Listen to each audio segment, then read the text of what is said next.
கரும்பு கொள்முதல் விலை டன் ஒன்றுக்கு 3151 ரூபாய் அறிவித்துள்ளது உழவர்களுக்கு இழைக்கப்படும் துரோகம் என பாமக நிறுவனர் ராமதாஸ் குற்றம் சாட்டினார். தமிழக அரசு அதிகாரப்பூர்வமாக அறிவித்து அரசிதழில் வெளியிட்டுள்ளது.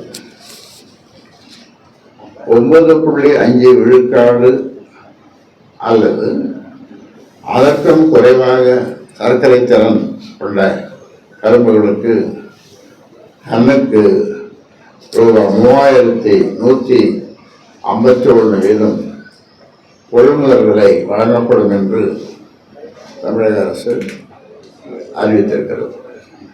இது மத்திய அரசால் அறிவிக்கப்பட்ட விலைதான்.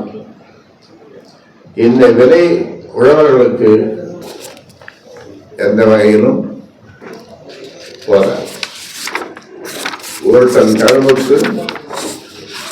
டன் கரும்பு உற்பத்தி செய்வதற்கு ரூபாய் 3200 வரை செலவாகிறது.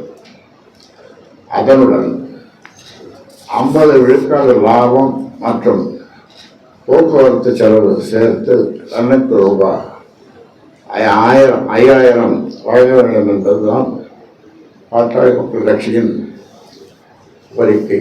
மும்மொழி கொள்கை, மோசடி கொள்கை,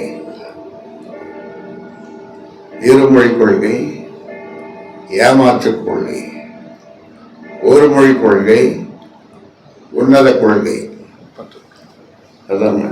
ஒப்பற்ற கொள்கை, உன்னத கொள்கை, ஒரு மொழி கொள்கை தான். தமிழ் தான் அவள்